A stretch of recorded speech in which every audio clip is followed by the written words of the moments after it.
আমি এক বেকার ছেলে নীলা, তোমাকে কিচ্ছু দেবার নেই, এমন একটা গান শুনছিলাম অনেক আগে। আজ 23শে মে 2025, আজ থেকে অফিসিয়ালি আমি একটা বেকার ছেলে।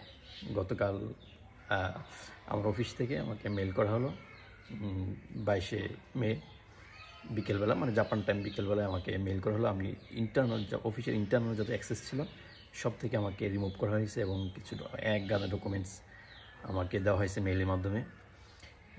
আমার যেটা আমলনামা বলা হয়, যদি বলতে চাই, এই আমার জব লাইফে যে কোম্পানি ছিল, এই কোম্পানিতে আজ থেকে আমি বেকার। এবং শুধু বেকার না, আমি আমার ফ্যামিলিতে এবং আমি বাবার একমাত্র বেকার ছেলে। একটা জীর্ণ শীর্ণ জীবন আমার, ছোট্ট একটা আটো টি শার্ট, সাথে লুঙ্গি। বেকার ছেলেদের যেমনটা হয় তেমনটাই, একদম অফিসিয়ালি আমি বেকার।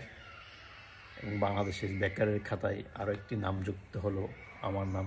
শুধু তাই না, দেশ এবং দেশের বাইরে বা বিদেশে পড়ালেখা শেষ করার পরেও আমি বেকার। বেকারত্বের হার দিন দিন বাড়ছেই।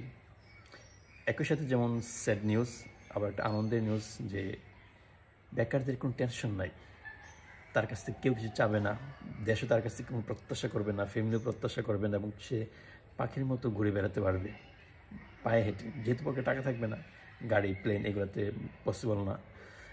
একটা রিল্যাক্সফুল লাইফ আমার কাছে মনে হচ্ছে বেকার জীবনটা।